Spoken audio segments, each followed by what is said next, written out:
informer des gens dont je voudrais taire le nom, mais malheureusement, il est mort le 3 juillet 1973.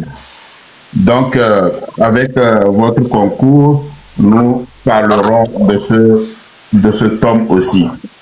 Merci beaucoup. C'est ce que j'avais voulu mentionner. Donc, vous avez parlé, vous avez cité certains noms parmi les élites PIM. Voilà. Merci. Merci beaucoup. Il faut aussi ajouter que Dr Sidi Touré était d'abord conseiller à la mairie de Sokodé avant d'être nommé ambassadeur en France au temps du général de Gaulle. Donc, pour revenir à votre question sur l'icône que nous célébrons aujourd'hui, 28 ans après sa disparition, qui est Djobo Boukari, dont son surnom est Papatourou. Donc, il faut dire que Djobo Boukari est né en 1936 à Tchaouda plus précisément. Et comme toute personne, il est issu d'une famille royale. Et son père est Ouro Djobo Alassani, oui, un des chefs de Tchaouda, qui a rendu l'âme qui est né en 1905. Et il est polygame de 4 femmes, dont 15 enfants, parmi lesquels Djobo Boukari. Il est du clan Tandi. Les clans Tandi sont les clans détenteurs de la chefferie à Tchaouda. Sa mère, la mère de notre personnalité, feu Djobo Boukari, est Madina Samari. Elle est du clan Tari, originaire du village de Koulna. Mais beaucoup plus à Kasakali, si je prononce bien. Oui, le nom de ce village. Oui, Kasakali. C'est ça. Donc, c'est ce qu'on peut dire sur l'origine paternelle et maternelle de Djobo Boukari. Évidemment, vous avez parlé donc de la maman de Djobo Boukari qui s'appelle Medina. Et Medina, évidemment, la maman de Medina est la sœur aînée à ma mère. Donc, c'est ça. Oui, Medina, la maman de Djobo Boukari, et ma mère sont de même père. Et ma maman, lorsqu'elle était petite, elle est restée chez sa grande sœur, donc la mère de Djobo Boukari. Donc, toute jeune fille, en ce temps-là, Djobo Boukari était très très jeune et il allait à l'école primaire, à l'école centrale. Donc, parfois, c'est ma mère qui la tenait dans les mains pour l'amener à l'école.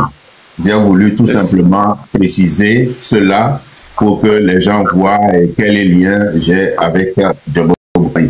Donc chez nous, on dit Manera.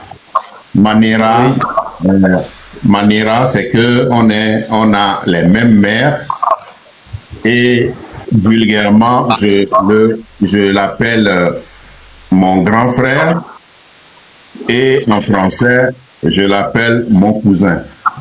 Voilà. Exactement. Voilà la précision que j'avais. Merci beaucoup pour les détails. Merci. Merci beaucoup. Bien, alors, nous allons aller encore plus loin. Voudriez-vous nous parler de l'éducation de Djobo Boukari avant qu'il n'aille à l'école, avant sa scolarisation? Merci beaucoup.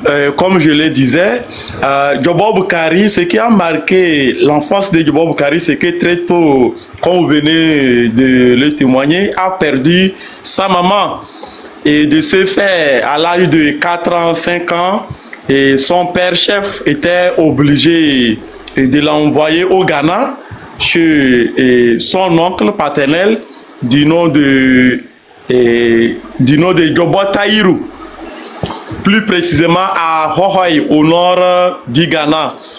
Et Djobo Taïrou, c'était un maître de l'école coranique dans ce village du Ghana, Donc, le père de Djobo Boukari voulait faire de son fils quelqu'un qui voulait l'inguiguer de la connaissance coranique. Ouais. Donc, du coup, et beaucoup plus que sa maman n'est plus et dans une famille polygame, mais ce n'est pas vraiment facile et d'élever les enfants et des co-épouses, etc.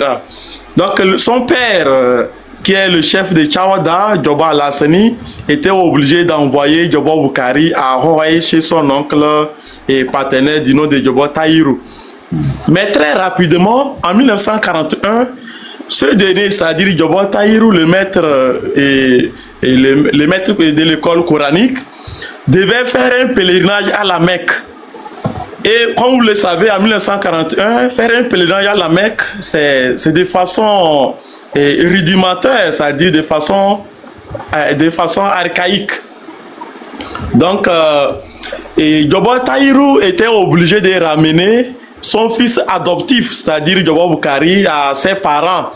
Et en pensant qu'après son pèlerinage, il pouvait ramener Djobo Boukari chez lui à Hohoy. Malheureusement, le pèlerinage devait faire au moins 4 à 5 ans parce que c'est un pèlerinage à pied. Et donc, ils ont fait leur pèlerinage à la Mecque. Sur le chemin de retour au Togo ou bien au Ghana, ce dernier perda sa vie. C'est-à-dire que Djobo Tahirou décéda en route. Donc, ce qui a entraîné de ce fait, Djobo Boukari est demeuré avec ses parents à Tchawada.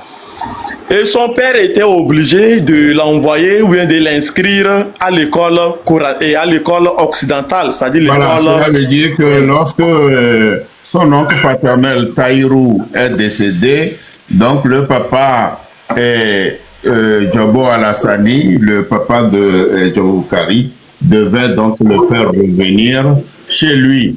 Donc il avait envoyé dans le souci d'apprendre le Coran, d'être un érudit dans le Coran, mais malheureusement, l'oncle paternel étant décédé, donc l'enfant ne pouvait plus rester à Hohoy. Il devait revenir chez son père à Sokodé, plus précisément à Tchawanda. Et là, le papa ne savait plus que faire, donc il a dû l'envoyer à l'école primaire. Voilà, allez-y. C'est ça. Donc, c'est ce qu'on peut dire sur Djobo Boukari avant sa scolarisation occidentale. Voilà. Merci beaucoup. Et maintenant, quel est son cursus scolaire?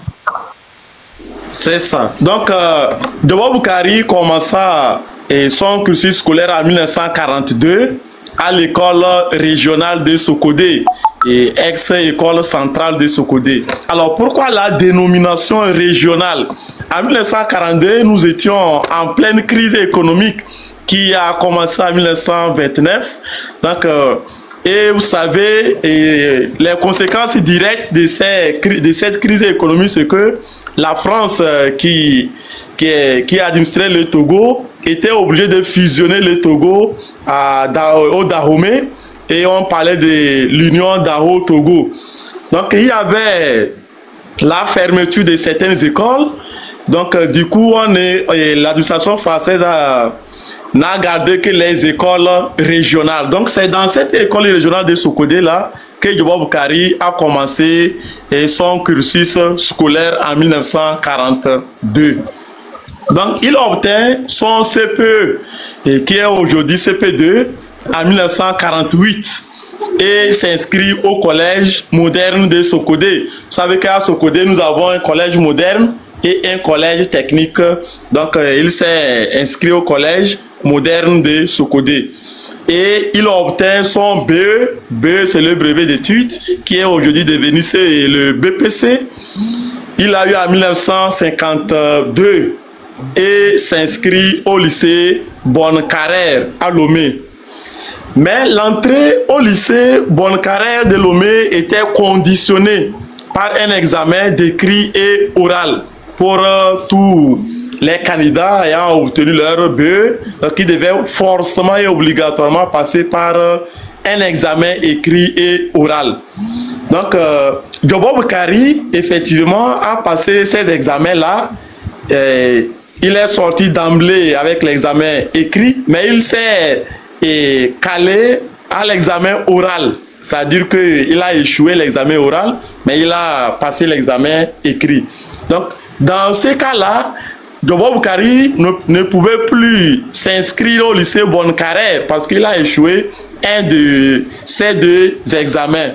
Donc, il retourna alors à Sokodé pour aider ses parents dans les activités champêtres. C'est là qu'il a eu l'idée de rassembler tous ses camarades qui sont dans la même situation que lui. Il les a regroupés et à l'issue de cette rencontre, il a décidé de rédiger une lettre et adressée à l'Assemblée nationale et pour qu'on puisse revoir leurs causes. Donc, heureusement, l'Assemblée à ce moment-là était dirigée par un de ses parents du nom de Derman Ayeva. Donc, Derman Ayeva a été saisi et lui aussi il a monté l'information au niveau du gouverneur pour qu'on puisse revoir leur cas. C'est ainsi que le gouverneur français a donné son autorisation pour que ces élèves-là qui ont eu leur BE et qui ont passé l'examen écrit sans problème et calé à l'examen oral de pouvoir s'inscrire au lycée Bonne-Carrère de Lomé. Donc en 1955, Diobo Boukari obtint son bac scientifique et expérimental et bénéficia d'une bourse au Sénégal. Ainsi, mit fin ses études au Togo. Merci beaucoup pour ce parcours de notre homme politique dont nous célébrons aujourd'hui l'anniversaire. Bien, est-ce que vous voudriez nous parler de comment il a fait son université?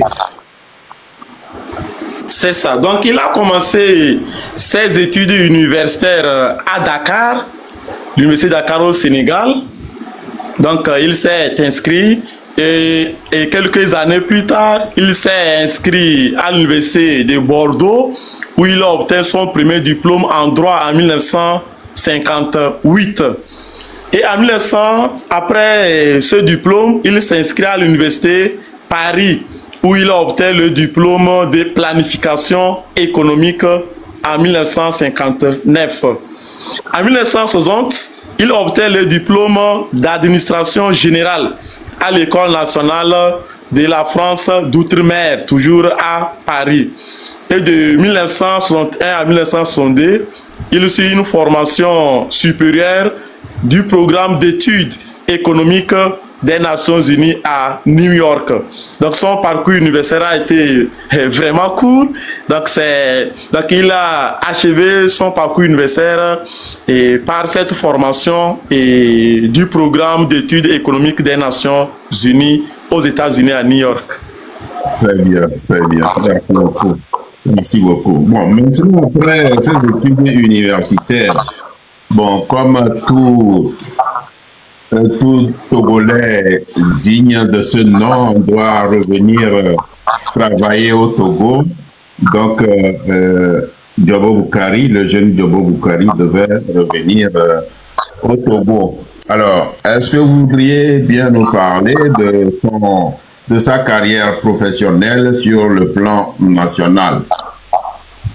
Alors, comme vous venez de le préciser, sa carrière professionnelle est de deux niveaux. Il y a sur le plan national et sur le plan international. Alors, sur le plan national, au Togo, il commença sa carrière en 1962. C'était à l'époque du feu Sylvanus Olympio à la présidence de la République. Donc, il a été recruté à la présidence de la République en qualité de directeur adjoint du plan, puis directeur du service d'organisation et des méthodes du plan. Donc, en 1965, il est nommé, c'est son grand poste, qu'il a occupé durant sa carrière, au cours de sa carrière. En 1965, il est nommé le premier directeur général de l'OPAT, Office des produits agricoles togolais, du Togo togolais. En 1967, il est nommé président du conseil de l'UTB et l'Union togolaise de banque. Et en même temps, président de l'Alliance des pays producteurs du cacao, comme ça faisait partie de l'OPAT. Donc il gérait ça. Et il était aussi le représentant du Togo au sein de la Banque mondiale. Donc voilà un peu sa carrière professionnelle au Togo. Et il a commencé en 1962 et en 1973 il quitta le Togo. Donc il n'a pas vraiment duré au Togo en termes de carrière professionnelle sur le plan national. Merci. C'est sûr qu'il y aura des détails lorsque les gens vont poser des questions après. Bien, et donc sur le plan international. Alors, sur le plan international, il quitta le Togo et fin 1973 ou début 1974.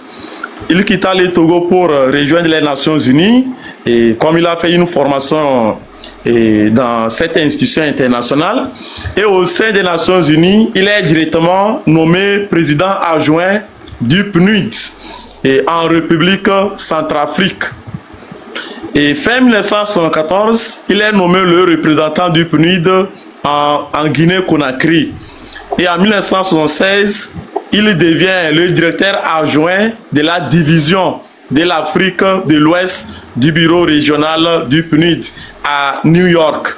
Donc c'est là il est resté jusqu'en 1990. Et en 1990, il devait rentrer au Togo. Je crois qu'on va revenir sur ce point. Ouais, parce que j'ai vu quelqu'un qui a demandé pour quelle raison il a quitté le Togo. Bien, je crois que ces questions-là et ce détail-là viendra après. Bien, bon, maintenant nous disons que Jobo Bukari est également un homme politique. Parlez-nous de son parcours politique. Très bien, donc le feu Jobo Bukari a commencé son parcours politique en étant en France en tant qu'étudiant. Donc il a été le président de l'association des étudiants et togolais en France. Et en tant que responsable, il devait aussi adhérer à FEANF, la Fédération des étudiants d'Afrique noire en France. Donc il était un militant actif de cette association avec son cousin Dr Bukari Karim, qui d'ailleurs a participé en 1958 à l'élection présidentielle au Togo, qui a permis à Bafilo, qui a permis Blanc Somala de battre Maman Fousseni. Donc de 1963 à 1964, Jobo Bukari occupa son premier poste politique en tant que chef de circonscription de Sokodé. Et à ce poste, il a assuré l'intérim au niveau de la mairie de Sokodé en tant que maire. Donc il gérait la circonscription de Sokodé et en même temps maire de la ville de Sokodé. Vous parlez de circonscription pour les jeunes qui ne le savent pas. Et dans l'ancien temps, c'est la préfecture qu'on appelle circonscription. Donc, oui. Il veut parler, Dr Tchagara veut parler de préfecture. Or, à l'époque, dans les années 60, on parlait de circonscription. Mais bien avant ça aussi, on parlait de cercle. Exactement. Bon, après, cette dénomination cercle, c'est circonscription qui est devenue aujourd'hui préfecture. Voilà. Donc, il a dirigé cette circonscription de Tchaoudjo et de 1963 à 1964 et en même temps maire par intérim. Donc, c'était son premier poste politique et il a occupé sous Sylvanus Olympio. et il a continué après le coup d'État avec le feu Nicolas Grunitzky. Donc il faut dire qu'il était un militant très actif, et je mets l'accent sur ça, très actif, du CUT, Comité de l'Unité Togolaise. Après le premier coup d'État, parce que le Togo en a connu plusieurs, après le premier coup d'État du 13 janvier 1963, il a été consulté pour occuper un poste ministériel au sein du gouvernement du président Nicolas Grunitzky, mais il a rejeté l'offre en disant que il n'est pas que son maître on ne pas assassiner son maître et lui il va venir occuper un poste avec un nouveau dirigeant. Donc il a complètement rejeté. Un instant, on nous signale. Les gens ne tapotent pas. On nous signale un instant. Tapotez s'il vous plaît. Hein? Merci, heureusement. Tapotez, je vous en prie. Si vous voulez écouter, tapotez. C'est comme il y a une question, je ne sais pas si on la prend ou bien on continue d'abord. Oui, laquelle? Il y a Jomo qui demandait Maman Ousseini avait candidaté pour bord indépendantiste ou progressiste. Non, on continue d'abord. Quand on va arriver à un niveau. Oui. Et donc, Jomo Boukari a refusé d'occuper un poste ministériel sous le président Nicolas Grunitzky parce qu'il n'était pas totalement d'accord du fait que le premier président du Togo indépendant a été assassiné. Mais il l'occupera plus tard sous le président Cléber Dadjo. Donc après le deuxième coup d'État du 13 janvier 1967, docteur, je voudrais préciser une chose aussi. Jomo Boukari a refusé de travailler sous Grunitzky parce que bon, il était avec Sylvanus Olympio et Sylvanus Olympio était un nationaliste. C'est ça. Mais Grunitzky avait des acquaintances avec l'ancienne colonie, c'est-à-dire avec la France. Un progressiste, voilà. Il est progressiste. Voilà. Or, Jomo Boukari ne veut pas avoir des acquaintances avec tous ceux qui... La France. Voilà, avec la France. Donc, ce sont les deux, comme vous l'avez dit. Oui, il a refusé de servir avec Grunitzky parce que Sylvanus Olympio avait été assassiné. Et ensuite, c'est parce que Grunitzky avait des acquaintances avec le régime. Voilà. Merci. Oui. Alors, il faut aussi ajouter qu'au moment de la lutte pour l'indépendance du Togo, ce n'est pas le sujet du jour. Donc, il y avait deux courants politiques antagonistes. Les nationalistes dirigés par Sylvanus Olympio qui réclamaient l'indépendance immédiate du Togo et les progressistes dirigés par Nicolas Grunitzky qui certes demandaient l'indépendance mais l'indépendance de façon progressive avec la collaboration de la France. Donc Jomo Boukari était du côté des nationalistes qui voulaient l'indépendance immédiate. Donc je disais que après le premier coup d'État, il a refusé d'occuper un poste ministériel sous le nouveau président Nicolas Grunitzky, mais il le fera après le deuxième coup d'État du 13 janvier 1967, quand le colonel Cléber Dadjo est arrivé au pouvoir. Donc, il a fait appel et il était obligé d'accepter. Et là, il a occupé un poste ministériel de la fonction publique et des affaires sociales. Le 14 janvier 1967 sous bien sûr Grunitzky. Donc le 14 avril 1967, il a eu un troisième coup d'État qui s'est soldé par le départ de Cléber Dadjo et l'arrivée. Ça veut dire que la présidence de Cléber Dadjo n'a été que de courte durée. 4 mois. C'est une présidence de 4 mois. C'est une présidence de 4 mois. Et donc, le président Eyadema arrive au pouvoir le 14 avril 1967 et il forma son premier gouvernement Et dans ce gouvernement, il a dû faire appel à 2 techniciens. Et il y a 2 techniciens thèmes. Nous avons Djobo Boukari qui occupait le poste du ministre des Finances et de l'Économie. Et son grand frère ou bien son petit frère, Pierre Adama Dossema, qui était ministre de l'économie rurale et en même temps délégué à la présidence. Donc, je précise que Pierre Adossama était en exil ici en Europe, et plus précisément, je crois, en Hollande ou en Belgique. Et c'est là qu'il est décédé. Et voilà. C'est ça, il était en exil à Genève. Donc c'était voilà, à Genève. En Suisse. C'est ça. Lui, là, il a quitté le Togo bien avant Djobo Boukari. Et donc, c'est à Genève qu'il a terminé sa vie terrestre.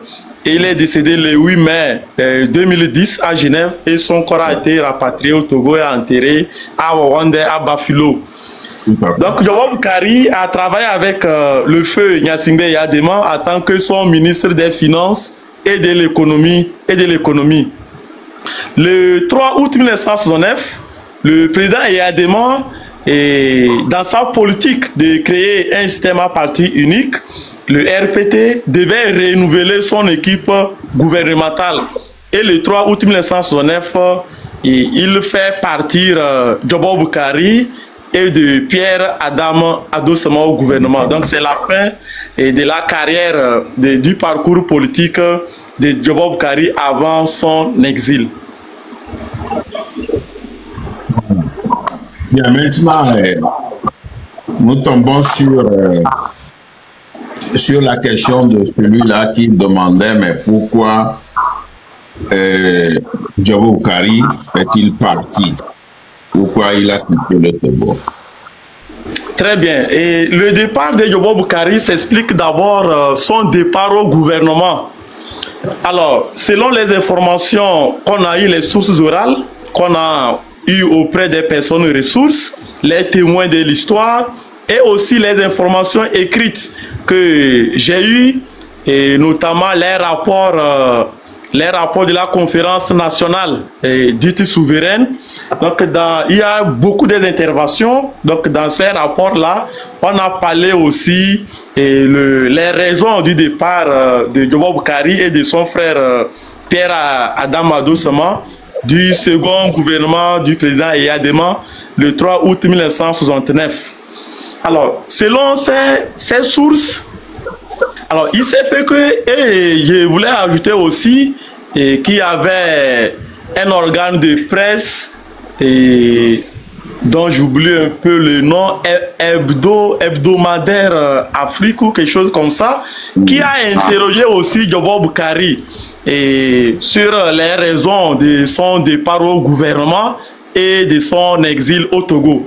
Donc, lorsque on associe les sources orales et les rapports de la conférence nationale plus l'intervention de Djobo Boukari dans cet organe de presse, je peux résumer que son départ au gouvernement s'explique par plusieurs causes.